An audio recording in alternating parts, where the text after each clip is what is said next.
Bye Alpana Sharma. आज हम अपना बिजनेस स्टडीज़ का चैप्टर नंबर 5 कंटिन्यू करेंगे। चैप्टर नंबर 5 की हमारी एक वीडियो हो चुकी है, this is our second video. तो यहाँ पर आज हम कंटिन्यू करेंगे importance and significance of organising chapter हम पढ़ रहे हैं, तो आज हम इसमें पढ़ेंगे importance and significance of organising. तो ऑर्गेनाइजिंग क्या होता है वो हम कर चुके हैं। आज हम इसकी इम्पोर्टेंस के बारे में पढ़ेंगे कि किसी भी ऑर्गेनाइजेशन में कि ये जो ऑर्गेनाइजिंग है वो क्यों ज़रूरी है। ठीक है, तो यहाँ पर देखिए बेनिफिट इन स्पेशलाइजेशन। अगर आप चाहते हैं कि आप अपने काम में स्पेशलाइज्ड हों तो वो स्पेशलाइजेशन लाने में ये आपको ये जो ऑर्गेनाइजेशन है, ये ऑर्गेनाइजिंग है, ये बहुत ही आपको हेल्प करता है। कैसे हेल्प करता है? Due to division of work. क्योंकि देखिए इसमें हमने पहले जब हमने इसकी प्रोसेस पढ़ी थी ऑर्गेनाइजिंग की प्रीवियस वीडियो में, तो वहाँ पर हमने पढ़ा था सबसे पहले हम क्या करते हैं, identification of division of work. जब हम काम को डिवाइड कर देते हैं तो ऑब्वियस सी बात है वहाँ पर क्या है, एक पर्सन को पता है कि उसे क्या काम करना है। जब वो डेली उसी काम को बार बार करता है तो वो अपने काम में क्या हो जाता है, स्पेशलाइज। तो अगर कोई भी कंपनी चाहती है, कोई भी फर्म ये चाहती है कि उसके काम में क्या आए, स्पेशलाइजेशन आए, तो उसे क्या करना चाहिए, ऑर्गेनाइजिंग। उसके बाद नेक्स्ट आपको दे रखा है क्लैरिटी इन वर्किंग रिलेशनशिप। तो क्लैरिटी इन वर्किंग रिलेशनशिप में हमने ये भी हमारा प्रोसेस में था लास्ट में, एस्टैब्लिशिंग रिपोर्टिंग रिलेशनशिप। ये क्या करता है, जब हम ऑर्गेनाइजिंग करते हैं, किसी भी चीज़ को ऑर्गेनाइज करते हैं, अरेंज करते हैं, तो हम वहाँ पर पहले ही क्लियर कर देते हैं कि भाई इस काम के बारे में आप इसको रिपोर्ट करोगे। वहाँ पर हम पहले ही क्लियर कर देते हैं हु रिपोर्ट टू हुम, कौन किससे काम लेगा और कौन किसको रिपोर्ट देगा। ठीक है, नेक्स्ट इसके बाद है ऑप्टिमम यूटिलाइजेशन ऑफ रिसोर्सेज। अपने रिसोर्सेज का प्रॉपर यूटिलाइजेशन करने के लिए हमें ऑर्गेनाइजिंग करने की ज़रूरत पड़ती है। वो कैसे? जब हम ऑर्गेनाइजिंग करते हैं तो हम क्या करते हैं, हमने सबको अपना अपना काम बता दिया। अब जब सबको हमने अपना अपना काम बता दिया तो उसमें क्या है, रिड्यूस ओवरलैपिंग एंड डुप्लीकेशन। हमारे यहाँ कोई भी काम दोबारा से रिपीट नहीं किया जाएगा, डुप्लीकेशन ऑफ वर्क नहीं होगा और ओवरलैपिंग नहीं होगी। ठीक है, किसी भी काम को मतलब 4-4 5-5 बार रिपीट नहीं किया जाएगा। इससे क्या होगा, हमारे जो रिसोर्सेज हैं वो वेस्ट नहीं होंगे और उनका प्रॉपर यूटिलाइजेशन हो सकेगा। उसके बाद आपका नेक्स्ट दे रखा है adoption of to changes. Adoption to changes का मतलब अब यहाँ पर आपको दे रखा है structures can be modified according to the change. हम यहाँ पर क्या करते हैं, अगर हम ऑर्गेनाइजिंग की बात करें तो ऑर्गेनाइजिंग में हम स्ट्रक्चर बनाकर चलते हैं, एक फ्रेमवर्क बनाकर चलते हैं, उसमें हम डिपार्टमेंट बना देते हैं, डिपार्टमेंट के अंदर हम लोगों को उनकी ड्यूटीज दे देते हैं। तो यहाँ पर क्या है, अगर हमारे बिजनेस एनवायरनमेंट में कुछ भी चेंज होता है, क्योंकि हमें पता है हमारा बिजनेस एनवायरनमेंट कैसा है, डायनामिक है, जो कि चेंज होता रहता है, तो ऑब्वियस सी बात है उस बिजनेस एनवायरनमेंट के चेंज होने के साथ साथ हम क्या करते हैं, ऑर्गेनाइजिंग की मदद से, मतलब बिल्कुल सिस्टमैटिक तरीके से हम अपने स्ट्रक्चर में, हमारा जो भी डिपार्टमेंट या जो भी हमारा ऑर्गेनाइजिंग का स्ट्रक्चर है उसमें हम अकॉर्डिंगली चेंजेस उसे इजीली मॉडिफाई कर सकते हैं।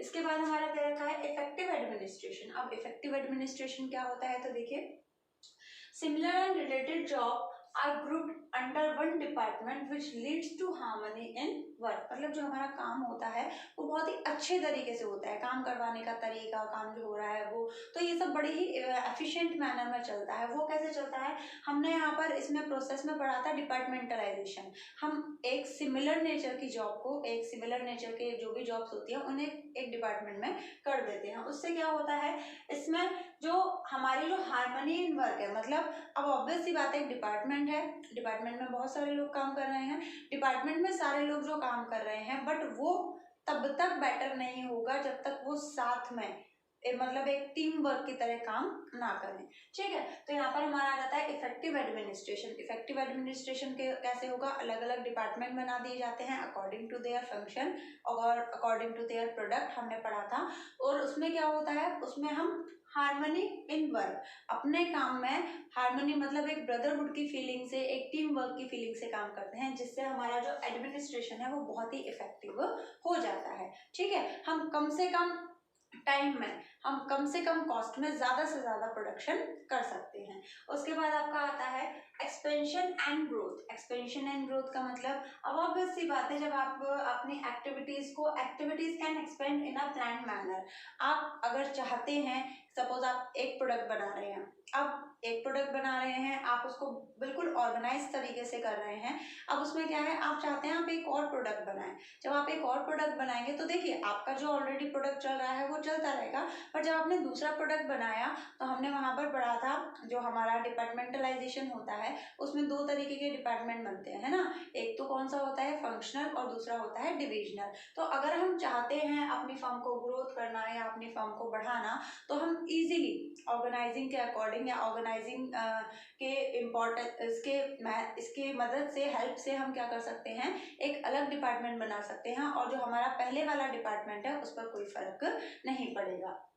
इसके बाद development of personnel. Development of personnel, personnel मतलब होता है आपका जो स्टाफ है, जो आपकी मैन पावर है, उसका भी डेवलपमेंट होता है। वो कैसे होता है, with the help of delegation of authority. जब हम ऑर्गेनाइजिंग करते हैं तो देखिए ऑर्गेनाइजिंग में हम किसी भी काम को अरेंज कर रहे हैं ऑर्डर में, है ना। हम सबको बता रहे हैं कि आपको ये करना है, आपको ये करना है। अब इसमें क्या है, यहाँ पर एक पर्सन है, उसे कोई इवेंट कराना है, उसने क्या किया, अपने काम को डेलीगेट किया, है ना। कुछ कुछ लोगों को उनके स्किल्स कैपेबिलिटी के अकॉर्डिंग अपने काम को डेलीगेट किया, जिससे क्या हुआ, जब उस पर्सन ने अपने काम को डेलीगेट कर दिया, किसी और को दे दिया, थोड़ी रिस्पॉन्सिबिलिटी अथॉरिटी के साथ दे दिया, तो क्या हुआ, वो पर्सन फ्री हो गया। अब वो और चीजों जो बहुत ज्यादा इंपॉर्टेंट है उन पर भी ध्यान दे सकता है। ठीक है, तो यहाँ पर क्या होता है, हम हमारे यहाँ जो मैन पावर है, स्टाफ है, उसका डेवलपमेंट होता है। इसके बाद आपका दे रखा है ऑर्गेनाइजेशनल स्ट्रक्चर। तो देखिए ऑर्गेनाइजेशनल स्ट्रक्चर क्या होता है, it is a framework within which managerial and operational task are perform. ये एक फ्रेमवर्क है, मतलब जैसे कि हम कहते हैं ब्लूप्रिंट, है ना। तो इट इज अ फ्रेमवर्क, ये एक ऐसा फ्रेमवर्क है विद इन विच मैनेजरियल, जिसके अंदर जो हमारा मैनेजरियल और ऑपरेशनल दोनों ही, मैनेजरियल मतलब किसको क्या करना है, कैसे करना है, पूरा मैनेजमेंट का जो होता है, ऑपरेशनल का मतलब एक्चुअल में जो काम हो रहा है, दोनों ही परफॉर्म किए जाते हैं। ठीक है, हम यहाँ पर पहले से ही एक फ्रेमवर्क तैयार कर लेते हैं, कौन कहाँ काम करेगा, कौन मैनेजरियल का काम करेगा, कौन ऑपरेशनल काम करेगा, किसमें कौन कौन से डिपार्टमेंट में कौन कौन होगा, सब हम यहीं पर प्रिपेयर कर लेते हैं। किस पर्सन के अंडर कितने पर्सन या कितने, एक सुपीरियर के अंडर कितने सबॉर्डिनेट काम करेंगे, सब हम किस में डिसाइड कर लेते हैं, ऑर्गेनाइजेशनल स्ट्रक्चर में।